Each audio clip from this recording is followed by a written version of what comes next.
asked my husband to open our relationship to hide my affair. He agreed, but then gave this surprise. Hello, Reddit.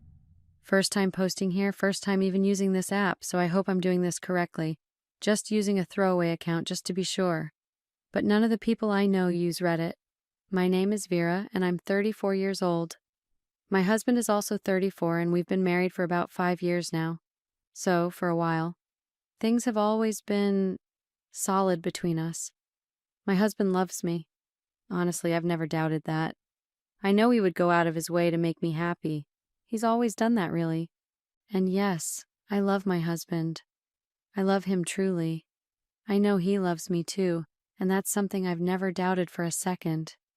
But sometimes love and excitement don't always overlap the way you wish they would. Somewhere along the way, the spark we had started to fade. It's not that anything was wrong in our relationship. Everything was great, really. But great can also start to feel a lot like routine. And routine, well, it can get a little boring, predictable, maybe even stale, if I'm honest. I found myself feeling an itch for more. My marriage is healthy and trusting, and I wouldn't trade that for anything. But I started craving something extra, something to shake things up, to make my heart race like it used to. I know my husband would do anything to make me happy. He's always been that way, so reliable and thoughtful. But still, was it so bad that I wanted just a bit of unpredictability, something that would take me out of the everyday grind and bring back that rush? I felt guilty even thinking about it, but that need for excitement only grew as time went on, and it hit its peak when our new neighbors moved in about 2 years ago. Jamie and Evan moved in across the street, right around our age, and we clicked with them immediately. The four of us would have drinks on Friday nights or meet up for weekend brunches, and I felt a little excited just being around them. Jamie is fun, easygoing, and has this way of making anyone feel at home around her. She's the kind of person you can talk to for hours without even noticing the time pass. But Evan, well, Evan is a whole other story. He's charming in this way that makes him hard to ignore. Evan has this calm confidence about him, like he's got life all figured out, with this laid-back grin that makes him look like he knows something the rest of us don't. He'd laugh at my jokes in this effortless way, and it made me feel interesting and seen. I don't know if it was a crush exactly, but it was hard not to feel something when he was around. Sometimes I'd catch myself looking forward to our meetups a little too much, or my heart would skip just a beat when he'd flash me one of those grins. I don't know if I'd say I developed a crush on Evan right away, but it's hard to ignore someone like him when he's around. He's just magnetic in this way that makes you want to be near him, to hear what he has to say, to feel like you're part of his orbit. He has this relaxed confidence that just draws you in, like he's effortlessly cool and always in control, and it made me feel more alive whenever I was around him. Over time, I started looking forward to neighborhood gatherings a little too much, even more than I looked forward to regular date nights with my husband. We'd all get together for barbecues, game nights, or someone would throw a weekend cookout, and I would shamelessly be stealing glances at Evan far more often than I should. My heart would beat just a little faster when he'd laugh at my jokes or hold my gaze a second too long. Those moments of connection, however small, made me feel something I hadn't felt in years. And even though I knew it was wrong, I couldn't get rid of the feeling because it brought a little excitement to my boring life. I didn't intend to let it go any further than that. I didn't plan on letting it become a full-blown crush. But when you're drawn to someone, it has a way of slipping into every little crack in your day-to-day life. Suddenly, I found myself getting more dressed up for our neighborhood gatherings, maybe adding a little extra makeup or spending more time on my hair, all in the hopes of catching Evan's eye. I told myself it was harmless, that I was just having a bit of fun. But I was ashamed, afraid even, at just how quickly I'd fallen into the habit of wanting him around, of craving his attention. The thing is, when you have a crush on someone, it's hard to hide it. You become overly interested in the little things they do, the small details that don't really matter, but suddenly feel like the most important thing in the world. I found myself always wanting to know what Evan was up to, staying a bit longer in conversations with Jamie just to hear her mention his name. I'd listen intently to stories she'd tell about him, It was like I was collecting these little pieces of his life like treasures. I'd volunteer to help whenever he needed it, whether it was with a home project or some chore that came up. When they threw a party, I was the first to arrive and the last to leave.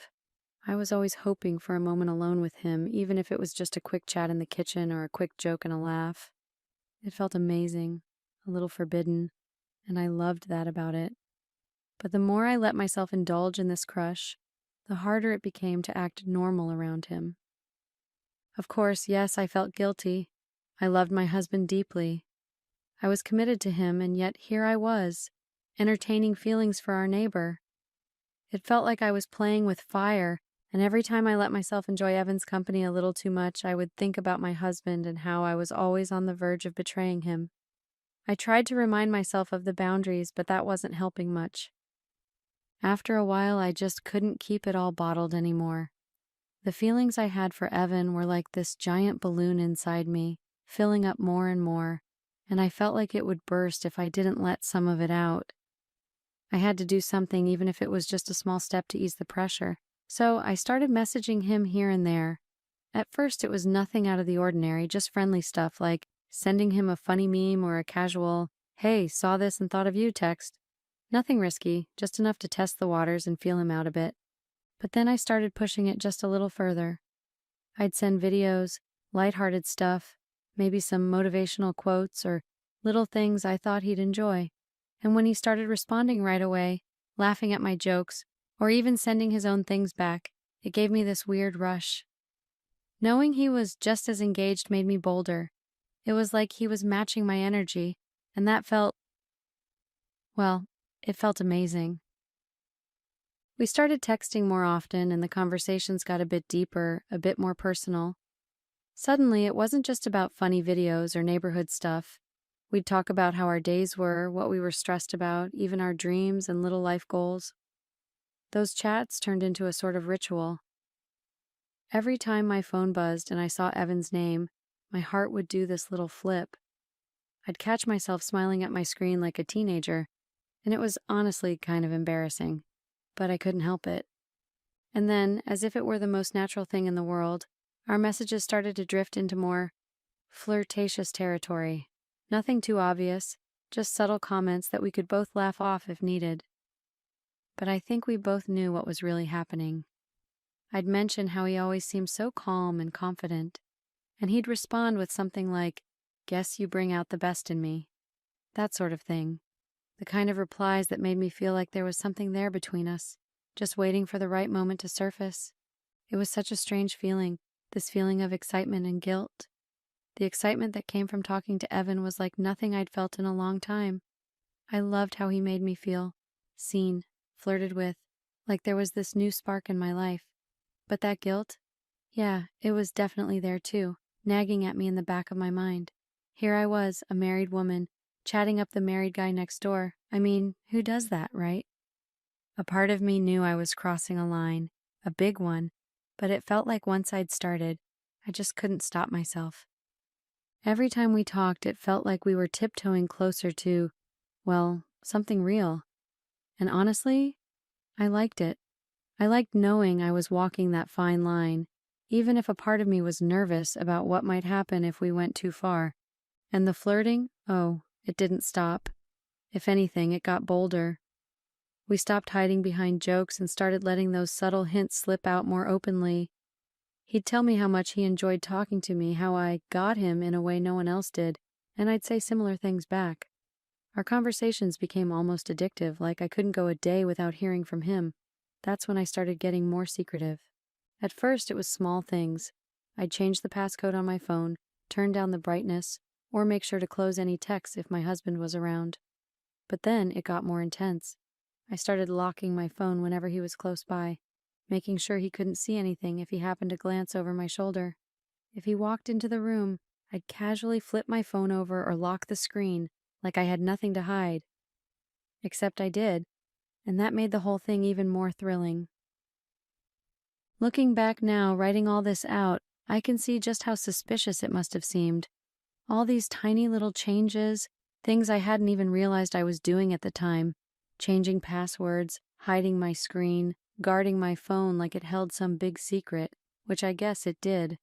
I know now just how obvious it probably was, but at the time, I didn't care. As long as Evan and I could keep talking, as long as I could keep feeling that excitement, none of the rest mattered. It finally reached a point where I just didn't care anymore.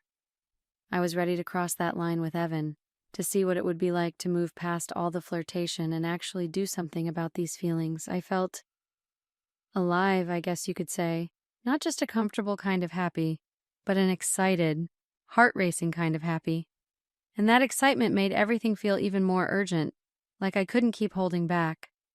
One day, we ended up alone together just by chance, and I decided to make a move. I won't lie, I wanted it to happen. I felt so sure it would. But to my surprise, Evan gently pulled back. He turned me down. The rejection stung, and I felt really embarrassed, like I'd completely misread the entire situation. All the messages, the flirting, the connection we'd been building.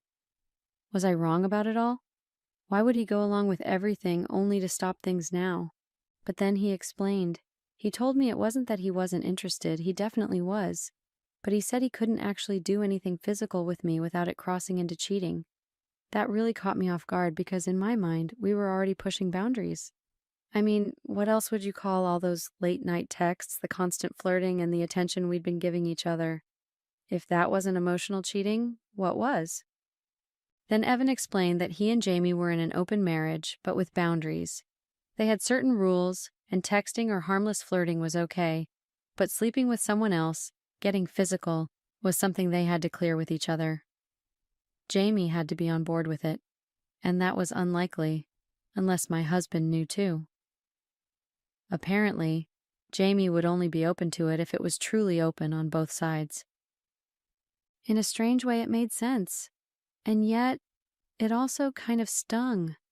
Here I was, basically laying my heart and everything else out there, and Evan was holding back because he respected his own marriage's boundaries. It was unexpected, but it made me see things in a new light. I realized that if I wanted this to actually happen, I'd have to make things open with my husband too. It felt like the only way to make it possible without hiding, without sneaking around, was to make it as open and transparent as Evan's arrangement with Jamie. I actually thought about it a lot. Opening our marriage felt like it could be a huge benefit to me, a way to keep everything I loved about my life, my husband, my home, our partnership, while still getting the thrill and excitement that, frankly, I'd only felt around Evan. I know I've been using the word excitement a lot, but that's exactly what I was craving. Something new and alive that made me feel like I had a spark again. I wanted to keep my husband. I genuinely did. I loved him, and I loved our marriage. But I also wanted the thrill that only outsiders could bring. So I began to realize that the best way to have both would be to try and convince my husband to open our marriage. It sounded ambitious, even unrealistic, considering I knew him so well. My husband wasn't the type to go for anything unconventional. To him, our relationship had always been about commitment and monogamy, and he wasn't one to take New Age ideas seriously. I couldn't picture him even entertaining the idea, but I was determined to try. I decided to start slow, planting little seeds to get him thinking about it. I began casually mentioning Jamie and Evan's open marriage, always emphasizing how happy they seemed and how much it brought to their relationship. I'd drop little comments about how freeing it must be to have that kind of trust and openness. I talked about all the benefits I could think of, hoping something would click for him. But my husband just didn't seem to get the hint. He'd listen, nodding politely, and then change the subject or shrug it off. It was as if the idea was so far from what he'd ever considered that he couldn't even process it. I realized that being subtle just wasn't going to work, so one night I decided to lay everything out on the table. We sat down and I began to explain. I was nervous, but I tried to be as honest and open as I could. I told him I loved him, that our marriage was solid, but I also wanted a bit more excitement and variety in my life. I explained that Jamie and Evan's arrangement had got me thinking. Maybe that kind of openness could be what we needed to bring a new spark to our marriage, too. He didn't take it easily.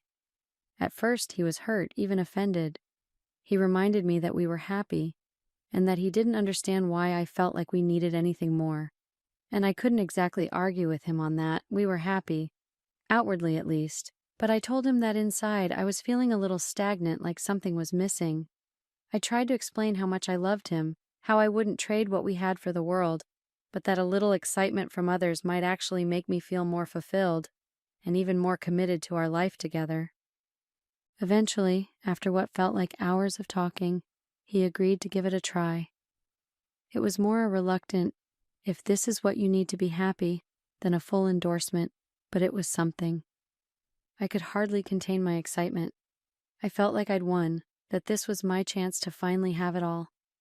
I immediately told Evan, and he was happy for me too. It felt surreal, like everything was lining up exactly as I'd hoped. I could finally have what I wanted without worrying about my husband's feelings or battling with my conscience. Sure, my husband wasn't exactly thrilled about this new arrangement, but I'd convinced him, and that was all I needed. Now I could have everything: my husband, my stability, my life as it was, and also the excitement that Evan brought me. It felt like I'd cracked some kind of code, like I'd found a way to have it all. It didn't take long after we officially opened the marriage for things with Evan to go to the next level. A few days in, I suggested we meet up, and it happened. Evan and I became full-time sexual partners. There was no hesitation, no awkwardness. We were just picking up where all our secret messages and flirtations had left off. It was good. I was completely swept up in it. But I noticed that my husband wasn't really exploring this open marriage the way I was. I hadn't seen him chatting with anyone, hadn't heard him mention meeting someone, or even hinting at being interested in anyone else. I could tell he wasn't thrilled with the whole idea, but he also wasn't going out of his way to find excitement elsewhere. And strangely, that actually made me happy. In a weird, almost selfish way, I liked that he wasn't doing what I was. I still loved my husband deeply, and the thought of him with someone else didn't sit well with me. I realized I never would have even considered an open relationship if it weren't for Evan, if it weren't for the pull I felt toward him. So seeing my husband remain loyal, even in an open arrangement, felt like reassurance that I could have my cake and eat it too. I could have my husband, who was still there and committed, and I could have Evan on the side. It was like everything had fallen into place just as I wanted. This setup allowed me to live my best of both worlds fantasy without any of the drawbacks I'd feared. My husband was steady and reliable, there when I needed him, and Evan was the excitement, the spark I craved. In my mind, it was perfect until it wasn't. It all started feeling strange when I noticed my husband acting distant, busier than usual. He'd been coming home late, keeping to himself, and there was an unusual quietness about him. But I was too wrapped up in my own world to give it much thought. I was still in the honeymoon phase with Evan, so I just brushed it off as work stress and figured it would pass. Looking back, I can't believe I missed the signs. Then, a couple of weeks ago, he mentioned casually that he'd gone to pay for the new house we'd been looking at. We'd been talking about upgrading, especially since we planned to start trying for kids soon. I had already seen the house and loved it, so I was thrilled at the thought of finally making it our own. But the way he told me he'd gone to sign papers without me, it felt strange. We'd always made big decisions together, so it hurt that he went ahead on his own. I told myself it was fine, that maybe he was just eager to surprise me. I ignored the sinking feeling in my stomach and went on with my day. And then 2 weeks ago, everything came crashing down. I had just gotten back from a day out with Evan, feeling like everything was perfect, and the moment we pulled up to my house, I noticed something was off. My things were piled up on the porch, bags and boxes thrown out haphazardly. My heart stopped. I thought I was imagining things, that maybe there had been some mistake. But when I tried to open the door, the locks had been changed. Through the window, I could see the living room was cleared out like my entire existence had been erased from our home. I called my husband's phone. My hands were shaking, but he didn't pick up. I called again and again and again, text after text, pleading for an explanation, but he didn't respond. I started having a panic attack. I'd been blindsided, completely cut out of his life without warning. I didn't know what to do, where to go. In a split-second decision, I went to Evan's place, hoping that maybe he and Jamie would let me stay the night.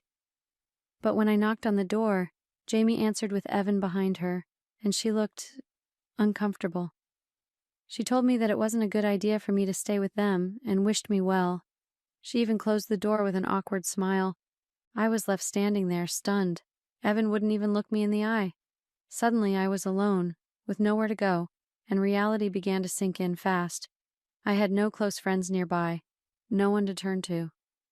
My husband and I had moved here for his job, and since then, he'd been my entire support system. And now he was gone, and I had nothing. For the past 2 weeks, I've been living out of a hotel room watching my savings vanish. My husband cleared out our joint account and took almost everything. I have enough to cover a few more nights here, but after that, I don't know what I'm going to do. I keep trying to reach him, hoping he'll at least give me a chance to talk, but he's completely shut me out. The person I thought I knew, the man who was my husband, is just gone. I'm scared. I don't know what to do. My family lives in another state, and they don't even know what's happening because I haven't told them yet. I feel so ashamed. I don't have the money to keep staying here, and I don't have anyone else I can turn to. I keep asking myself how I let things get to this point, how I could have ignored the obvious signs. I was so focused on chasing excitement with Evan that I didn't see the damage I was causing until it was too late. Update. Hello Reddit, it's me again. So, this post ended up blowing up way more than I expected. I mean, I thought I'd get a handful of comments or maybe a couple of DMs, but I didn't think it would turn into this. And yeah, I know the responses weren't exactly warm, to put it mildly. But I want to address a few things, particularly this recurring comment. Is this fake? Honestly, a lot of people have called me out saying this has to be fake, that I sound delusional or psychopathic, or that I'm just a rich bee asterisk asterisk asterisk asterisk looking for sympathy. First of all, ouch. I definitely wasn't expecting to get roasted for being out of touch, and hearing people say I'm some kind of heartless villain wasn't exactly on my bingo card. But here's the truth. This is real. Unfortunately, it's all too real. And maybe I do come across weird or cold, but I'm just telling my story as it happened. No edits. And yes, a lot of you were right. This whole mess really is over. My husband was apparently done with me a long time ago. So many people pointed out that I sounded insensitive in my main post and accused me of not being over Evan. I get why you might think that, but the reality is, I am over him. The reason I shared all the details was to be transparent. I didn't want to cherry-pick parts to make myself look better or manipulate the story. I was just trying to give the whole picture since I thought, hey, it's anonymous. Oh, and to those of you suggesting I sleep in my car, well, that's not an option either because I don't have a car anymore. When I went out with Evan that night, we took his car, and by the time I got back, both my car and my husband's were gone, along with everything else. My stuff was on the porch, the locks were changed, and it was clear my life had just been erased. Then, when I finally got Evan on the phone, he confirmed that Jamie had seen movers at the house. So yeah, my husband had actually moved out with all of our things, and I was locked out with nothing. As if that wasn't enough, when I finally managed to track him down, my husband didn't just sit me down to talk, he came over with his lawyer. Imagine that. He must have thought I'd try to manipulate him or say something incriminating, but whatever the reason, there he was, with his lawyer by his side. They served me the divorce papers right then and there. I tried to talk to him, to explain, to say I was sorry. But he was ice cold. He told me that he'd known about Evan long before I'd even asked for an open marriage. He'd seen our texts, the emotional affair before the physical one, and he'd been planning this exit ever since.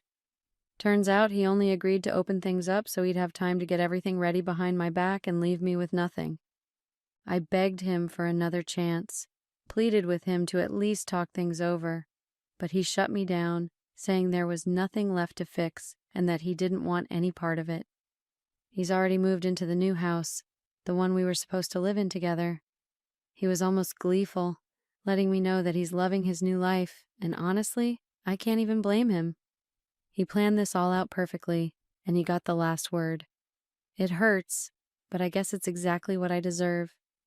As for Evan, that's another disaster.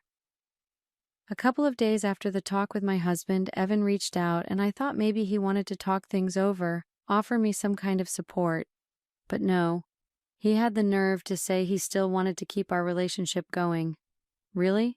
After all this, after leaving me to fend for myself when I had nowhere to go, he wants to act like he's some hero swooping in to continue what we had.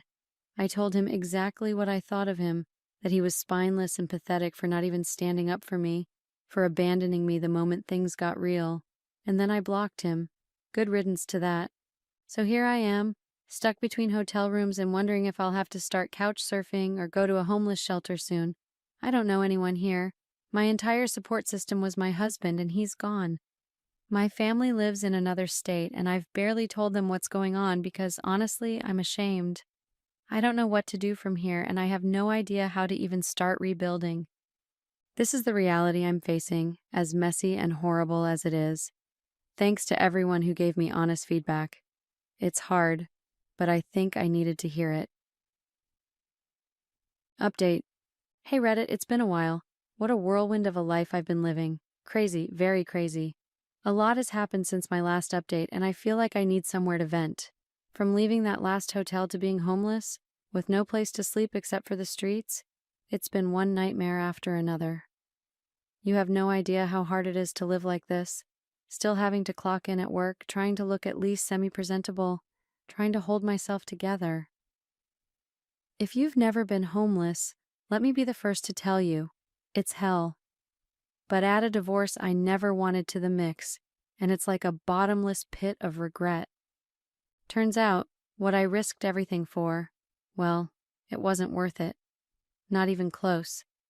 If I could go back in time, I'd have cut Jamie and Evan out of my life before it even started. I miss my husband desperately, more than I ever thought possible. I look back now and wonder how I ever thought it was worth it to jeopardize what we had. Now I'm just a shell of who I used to be, barely functional. I've turned into a zombie at work, dragging myself through each day just to make a paycheck because I literally have no other choice. Quitting would mean begging on the streets.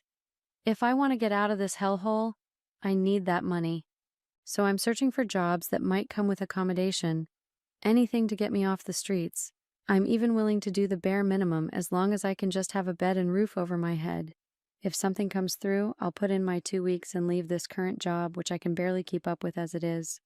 But for now, every night is just me, trying to find a spot that's safe enough to sleep without being disturbed. And every morning is a fresh wave of shame when I have to go to work pretending like I'm okay. I tried reaching out to my family, hoping for a miracle, maybe a way to get back home.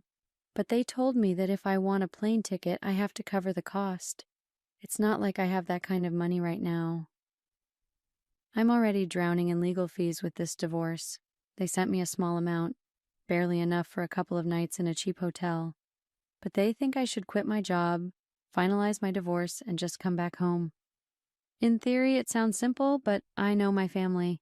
The moment I'm back, they'll control everything, shame me, and guilt trip me over this. Every single misstep will be used as a weapon, and I'll be trapped all over again. As bad as things are now, at least I'm free from that. So yes, I am suffering on my own terms, but at least I can barely think about anything besides the regret gnawing at me. If anyone out there is in a position like mine, if you're even considering making the choices I made, please think twice. Please learn from my mistake. If I could rewind time, I'd do it in a heartbeat. Hell, I'd give up anything to go back and make different choices. Update. Hey Reddit, it's me again. It's been a while, and honestly, I wasn't even sure I wanted to update. The shame I've been feeling is overwhelming. So many of you commented last time, "I told you so," or "Karma's come for you." I get it, I did wrong by my husband. But the level of judgment was just brutal. For the longest time, I didn't want to come back because I felt like the entire internet had just piled on top of me. But then I kept getting DMs asking for an update, and apparently my post made it to Best of Reddit Updates and was marked as inconclusive. So here I am, to close that chapter for good. First off, the divorce is finalized. That's probably not shocking to anyone reading this. It was quick, barely took an hour in court. I thought I'd at least get something out of it, but I walked away with nothing. No property, no spousal support, nothing. Turns out the house wasn't even in my name. For years I thought I had a claim to it, that it was a part of our marital assets, but legally it wasn't. I wanted to fight for it, but between legal fees and just everything, I couldn't even afford to put up a battle. It's sold now, or maybe he's renting it out, but that chapter's closed too. I thought I'd have something to hold on to, but it all slipped away. Financially, I'm drained. I have a job, but it doesn't pay enough. I was offered a new position with accommodations, but it paid barely minimum wage, so I had to turn it down. Staying at my current job hasn't been much better either. I got demoted because my performance dropped. Big surprise, considering I was in the middle of a divorce. The demotion hit me hard, but it's still more than what the other job offered. I'm stuck in this loop where I can't afford to lose this job, but I'm struggling to make ends meet. So now I'm living in a tiny apartment that feels smaller than the closet in my old home. I wish I were exaggerating, but this place is barely big enough to breathe. The window's so tiny I can't even get proper sunlight in. And yet, I'm struggling to pay the rent here. I tried opening a GoFundMe just to get some help, but no one donated, not even $1. I know things are tight for everyone, but seeing absolutely zero support was a punch to the gut. Mentally, I'm barely holding it together. I'm just existing at this point. I'm not really living. I'm just here, struggling through each day, trying to make it to the next. I think back to that one mistake, and it haunts me how much damage it's done to my life. I know I messed up. I don't need Reddit to remind me. And trust me, I would undo it in a heartbeat if I could. But it's crazy how one bad decision can send your life spiraling down so fast that you don't even know what hit you. Honestly, to anyone reading this, if you're ever even close to making the same mistake, please think twice. Learn from what happened to me. It's so easy to think you can fix things, that you can handle the fallout, but once it all comes crashing down, you realize you can't. I lost everything, the home I thought was mine, the life I thought was stable, and even my own self-worth. Now I'm in a place where I'm struggling to even survive, and yeah, Reddit, I know you all see me as the villain in this story, and maybe I deserve that. I made a mistake. I hurt someone who trusted me. I get it. But I'm still human. I'm still dealing with the consequences every single day. So if anyone reading this wants to see it as me getting my just desserts, then congratulations. You got what you wanted. I'm living through it. So that's where I am. Nothing uplifting, nothing redemptive. Just reality. I don't know where I'll end up, but I guess this is goodbye. This is probably the hardest thing I've ever had to write. But I need some advice. Or some support. Anything, really. I've lost everything. And it was never supposed to be this way. I had everything I could have ever wanted. A kind, loyal man who loved me with all he had. We had a beautiful life together. A home we'd built on trust. Dreams of starting a family someday. And a love and connection that felt so strong to the point that I thought it would always be unbreakable. And yet, here I am, having destroyed it all because of one reckless, selfish decision. My husband and I were married for 5 years. 5 good years. He was my best friend, my rock, and the one who always had my back. My work involves a lot of traveling, so I traveled a lot for work, but we had built trust and understanding over the years, and we never had to fight over unnecessary things. To be honest, I still don't fully understand why I did it, why I threw away everything I had with my husband. If you ask me for a reason, I'd probably tell you it was because he'd been so caught up with work. There was something between us, like an invincible chasm, that was so wide, it was virtually as wide as a galaxy. And the terrible thing about this great wife chasm was that neither of us have acknowledged its existence. I can't even remember if we knew that it was there and chose to ignore it, or if we had no clue whatsoever that such a great rift had formed in our lives. We'd been so busy with work, with life, that we hardly had any real time for each other anymore. Our conversations were mostly about day-to-day stuff like bills, errands, things to fix around the house. That deep connection we used to have just wasn't there anymore. And for months, it felt like he was not really there, like I was alone in our home, especially when I was not really traveling. So whenever I wasn't going on some business trip, he'd come home late and was all exhausted, and I felt invisible, just like my desires. Yes, I should have talked to him about it, but I didn't. That was my first mistake. And if you're all honest, that's a mistake most of you make in your marriages too. You bury your passion and let it build up into contempt. So please don't judge me.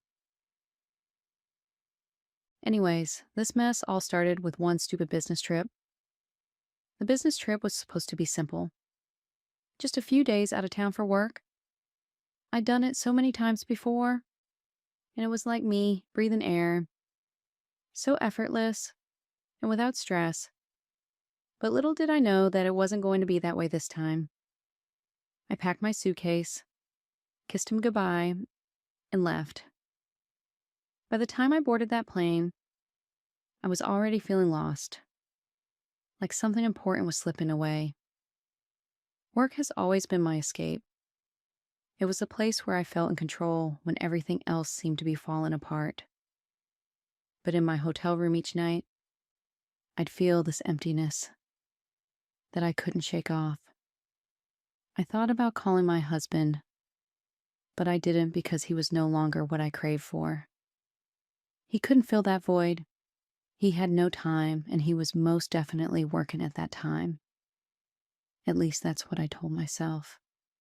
And instead of opening up to my husband about how I feel, I looked for distractions, something that could fill up the void that was inside me, something that could make me whole again, that could make me feel human, feel alive, feel like a woman.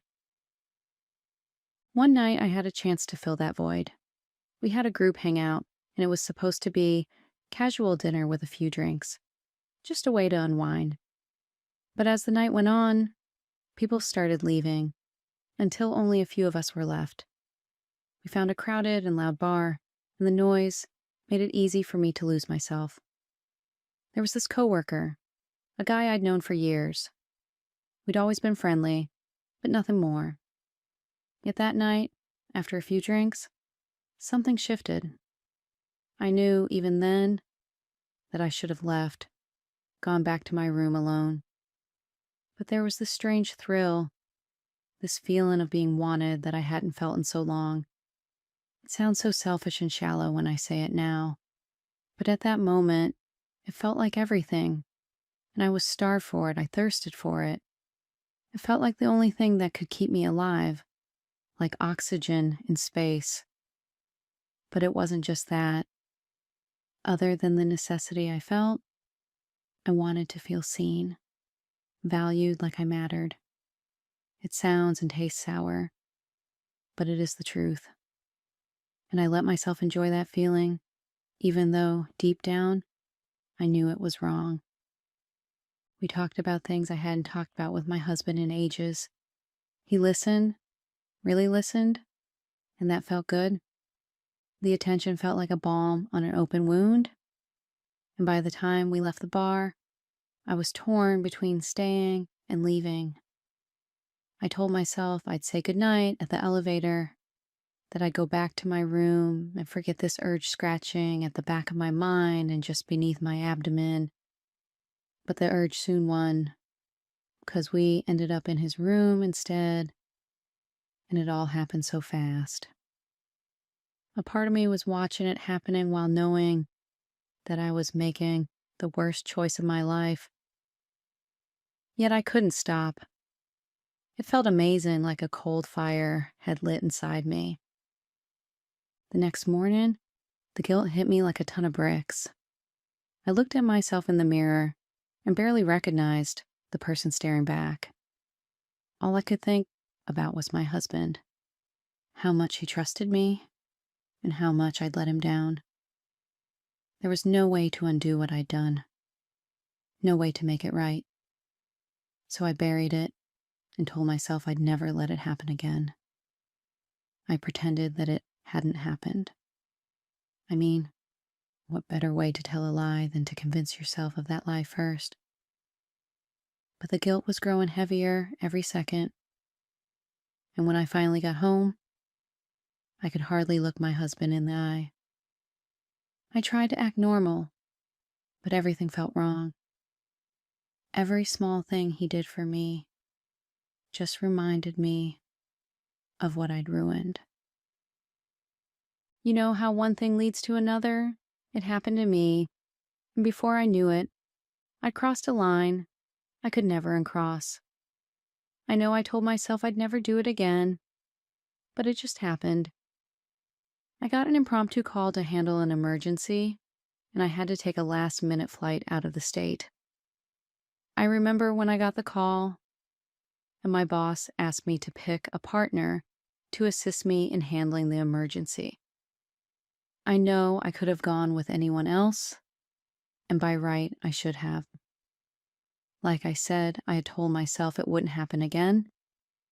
It was a promise I made to myself, but for some reason, I could not control my tongue as I picked the specific coworker that I had an affair with. He was an effective worker, so of course it wouldn't raise any suspicions that he was my top pick. And my God, you should have seen how we handled the issue, like a well-oiled machine. We were unstoppable, and it was the same when we slept with each other that night. I couldn't stop. The pleasure of that night was so intoxicating that I couldn't think of anything else. I just wanted more of it, more of him. And as much as I didn't want to admit it, I wanted more of it with my coworker, not my husband. After that, my business trips were heightened. More often, it became more and more frequent, and I barely had any breaks. To be honest, my work was now my life, and it was my life that was like my work. The unholy switch. I told my husband how my work was more demanding and stressful now, and he comforted me and told me I could take a work break if I wanted to, and that he was always here to support me, no matter the decision I made. But I told him that I couldn't, and he shouldn't worry about me. How could I take a break when I had something good ongoing during my work trips that I never wanted to miss out on? And the reason I even told him my work was demanding was because I didn't want to give him a chance to suspect anything. So that was my way of covering it. One night when my coworker had turned into something more intense, something I lived for. It didn't matter whether I went on a business trip or a day trip with my coworker, because my work has to do with traveling. So my husband never noticed or suspected anything. But how could he when he loved me so much and would do anything for me? Even when we barely had intimate moments, I knew my husband loved me. He was the sweetest man ever, and still is. And that's why I was still married to him then. I think my husband started feeling my absence more like he became the ghost in marriage. And for the first time in a while, when I returned one night, he had prepared something simple yet grand to welcome me back. This was unexpected, though. I was expecting my husband to be wrapped up in his own world, like always. But when I walked in, there he was standing by the dining table and grinning like a kid who just learned a magic trick. At first, I didn't know what to say. My stomach twisted, but partly because I just eaten out with my said coworker, and partly because I could see the effort he'd put in, yet somehow I just wasn't in the mood for it. I felt this odd wave of irritation, like I couldn't match his energy, and his attempt at romance felt like a strange scene from a movie I wasn't prepared to play. I told him I needed a shower first, and with that, I escaped for like 30 minutes into the bathroom, where I wished he didn't do what he did. I didn't want him to feel like I didn't love him because I do. I just had a lot going on in my life at that point, and I was not ready for anything of that. After he patiently waited for me to come out and I didn't, he told me the food would get cold, so I had no choice but to come. He looked at me with that warmth in his eyes and pulled a chair and kept talking about how much he'd missed me and how he wanted tonight to be special. And also how he was so sorry about us not spending much time ago. And for me, working so hard. So he just needed to do something to appreciate me and to make me feel seen. But I didn't want to be seen anymore by him. I had someone else who made me more visible and appreciated. So I forced a smile and sat down and tried to keep up. But every bite tasted somehow, let's say bitter, just like the moment, and his words felt like noise to my ears. I just wanted to skip the whole thing and go to bed. It was like I was going through the motions, nodding and murmuring things I didn't fully mean, and at the same time, feeling guilty that I was faking it. The real weight of it hit when we finished eating and he reached out and took my hand, then led me to our bedroom with that look in his eyes. He'd put soft music on and dimmed the lights and was saying all these little sweet things, trying to make me feel loved. But I felt like I was 1,000 miles away, detached, and was unable to let myself feel any of it. His touch, his words, they all felt foreign to me. None of it could reach me. I realized my body didn't want him anymore, and it could no longer recognize the man I was married to. I felt bad for him, but there was nothing I could do. We tried, but every move just felt awkward. It was like I was going through steps, but feeling nothing. Like I was stuck in a moment where I was supposed to feel close to him, but only felt empty. And the worst part was seeing his face, the confusion and the disappointment. He was trying so hard to connect, but I was already too far gone and too tangled up in my own mess and in my own guilt and my own restless thoughts. I told him I was tired and that I am sorry, that I was just tired, that maybe we should try again another night. He understood and said the last thing he wanted was to stress me more or make me feel uncomfortable, so we went to sleep peacefully. That night left a mark on me. It should have been a wake-up call, given how much he cared and how much he wanted us to work. But instead, all I could think about was how I didn't know I could find my way back and how I was okay having a good time with my coworker and how I just wanted my husband to keep being my husband and nothing more. I know this is what I've wanted, to always be seen and recognized by my husband. But I was far too gone, and there was no coming back from the mess I have made. I kept consoling myself with the words that no one relationship was perfect, and not even people in it, so I wouldn't feel like the worst person on earth. So I kept going back to my coworker, and this kept happening, and I was too busy to notice how this was pushing me further away from my husband or how negatively it was affecting him. Or maybe I noticed and I was too selfish to care. So this went on, and each time that my husband tried to touch me, I felt irritated, and sometimes I would get angry and shout at him for not being understanding, that I was tired, and he was still trying to touch me without considering how stressful I was. He'd apologized. The tension between my husband and me became a bitter routine that somehow settled into our everyday life. He tried to touch me, to kiss me, to draw me into some moment of intimacy, but all I could feel was exhaustion and a kind of irritation I didn't want to admit. I'd pull back and make some excuse about being tired or stressed from work, and his face would fall, but he'd try again. And this time, in a more gentle and more understanding way. Still, we'd end up fighting, and I raised my voice, and each of us would be frustrated for our own reasons. I'd snap, telling him he wasn't understanding enough, and that he didn't know how hard my job had become or how much I had on my shoulders. He'd counter that all he wanted was to spend time with me and that he missed the closeness we used to have and the warmth that had once filled our marriage. I'd respond by raising my voice even louder, and by then, the shouting would start. I don't even know where it all came from.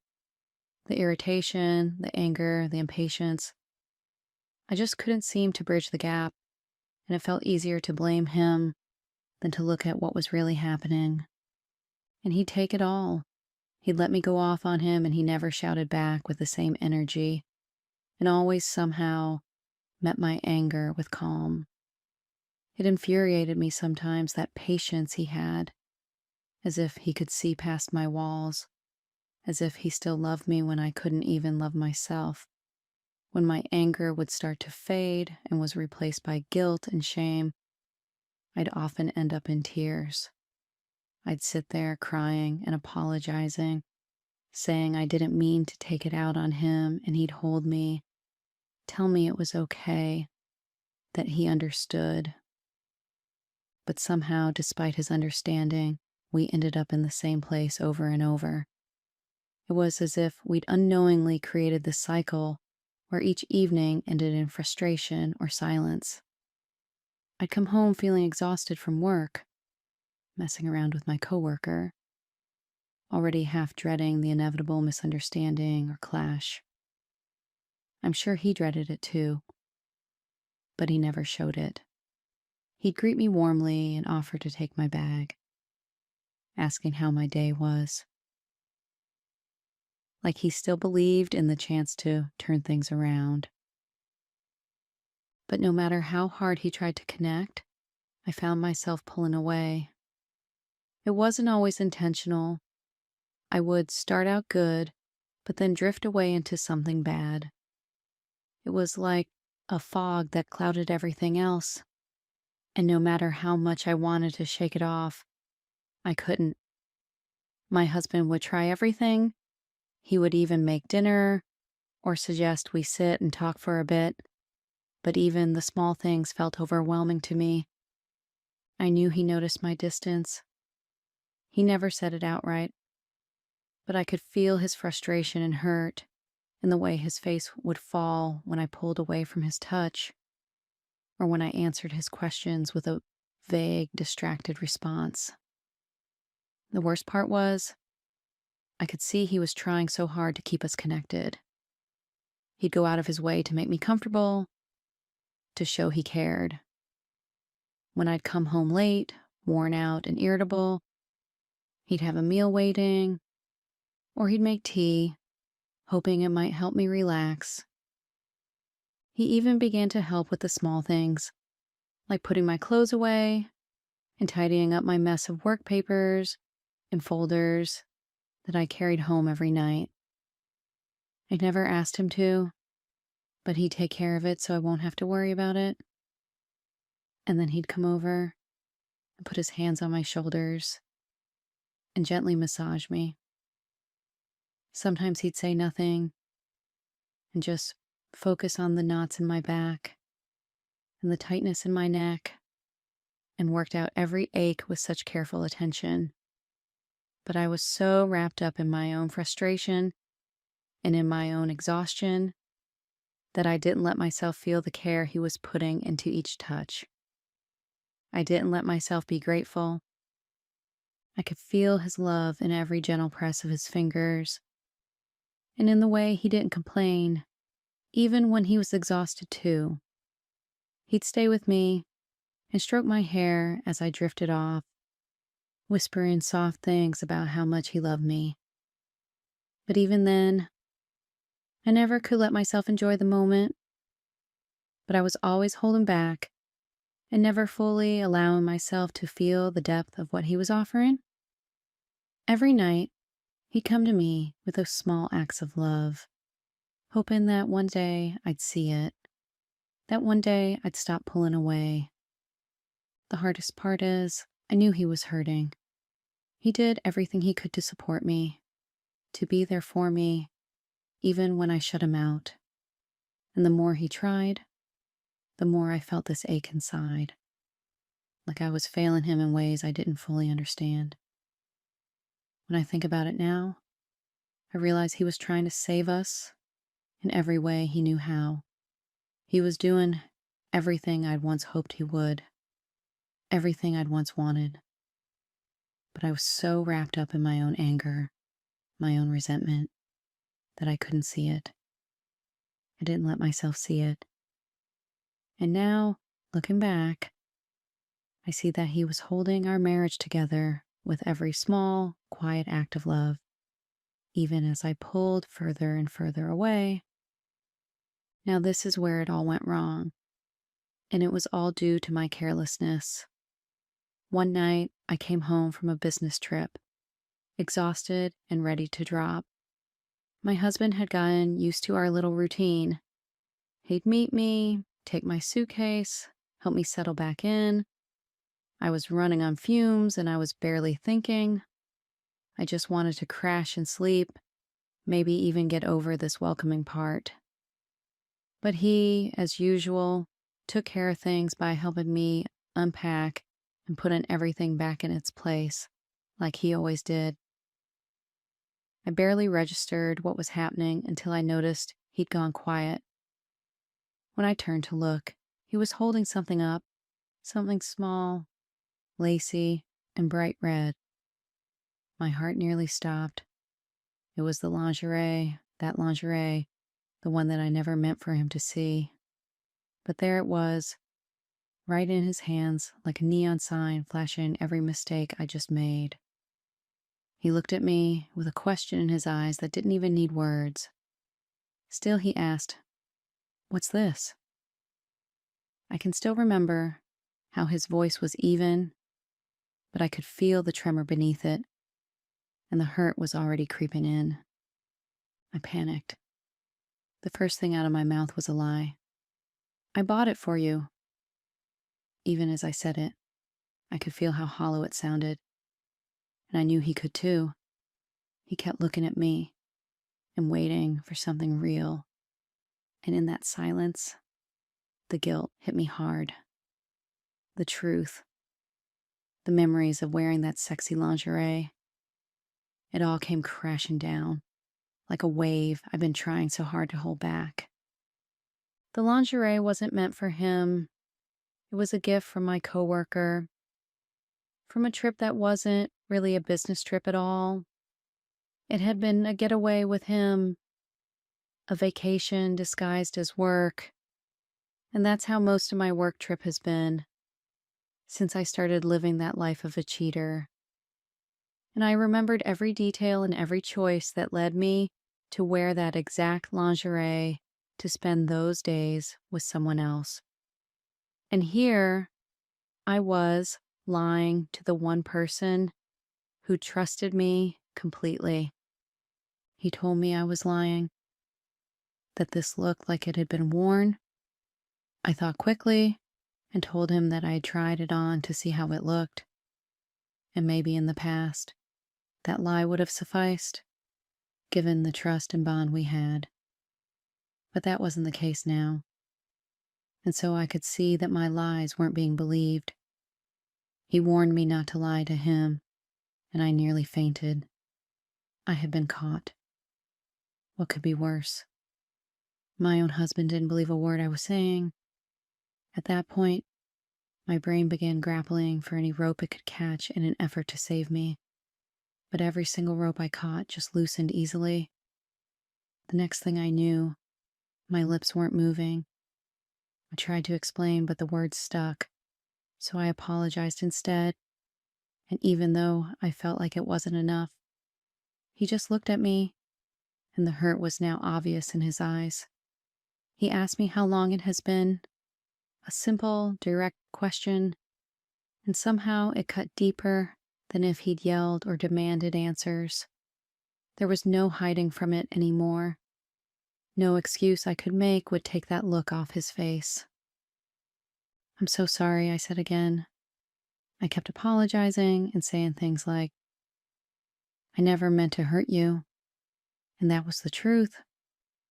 I never wanted to hurt, but he was already pulling away, and his expression was hardening. It was like he was trying to build a wall against the pain.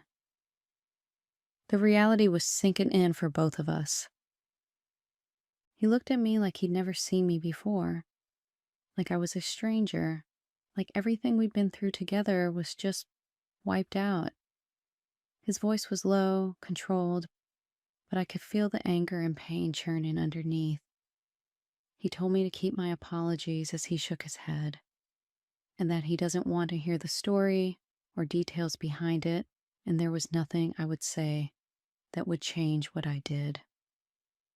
I know that, but it didn't stop me from trying to speak, to say anything that might make a difference, but he didn't let me. His voice broke as he said that all this time has been putting himself out there and feeling like he was failing me somehow, like he was a bad husband, and I just let him believe that while I'd already replaced me. His words hit like a punch, and I couldn't breathe. The guilt, the shame, everything I'd been pushing down came rushing up to the surface. I felt worse as he continued speaking about how I made him feel like he was nothing. And he said, he can't do our marriage anymore. Not with me, not anymore. Then he left. Just like that. He grabbed his jacket, he didn't even look back, and walked out the door. I stood there alone in the silence as he left, and I couldn't even cry. It felt unreal, like everything around me was tilting. I reached out, tried to call him, texted him over and over, but there was no answer. The hours turned into days, and every single moment without him felt like another stab of pain. I couldn't eat, couldn't sleep. I kept replaying it all in my head and trying to imagine a way out, a way to fix what I'd broken. Then, after days of nothing, he came back. For one brief second, I thought there might be a chance, a small hope that we could talk and he would forgive me, and that I could find a way to make him see how much I loved him despite everything. But he was calm, too calm, and in his hands he held papers, divorce papers. I'd known it was coming, maybe even expected it, but seeing the reality there in front of me, it felt like a hard kick in the stomach. I tried to argue. I tried to tell him how sorry I was, that I loved him, and that it was a mistake I'd regret for the rest of my life. I begged him to reconsider and to give us one more chance. He didn't waver. He said he was not going to be the man who stays with someone who doesn't love him. But I love him, and I still do. My heart was breaking, right in front of him, but I could see that he was done. He'd closed himself off completely. He threatened to ruin my reputation if I didn't. And in the end, I signed.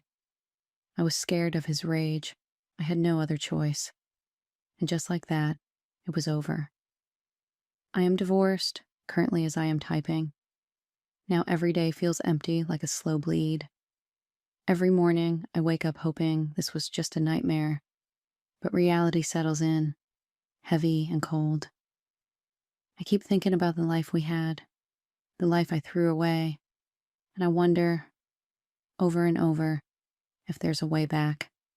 If maybe one day, he'll see that I've changed, that I'd do anything to make it right. But the truth is, I don't know if he'll ever be able to look at me again without seeing the betrayal. Every day, I carry the burdens of what I did. There's this ache in my chest, this gnawing emptiness that feels like it'll never go away. I've tried to move on, to find something to distract me, but nothing fills the void. I miss him, miss us more than I ever thought possible. I'd do anything to go back, to change what happened. I can't picture my future without him, but I know I hurt him too deeply for him to trust me again. Is there a way back from this? Can two people rebuild when trust is shattered this badly? Right now, I don't know.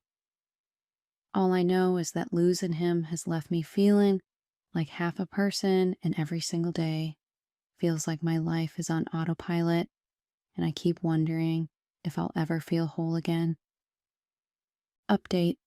I've always envisioned my life to be beyond what I had and not beneath it. I never got to have a family with my ex-husband like I had imagined. I missed out on everything, and now the void I am looking forward to filling has nothing to do with intimacy again.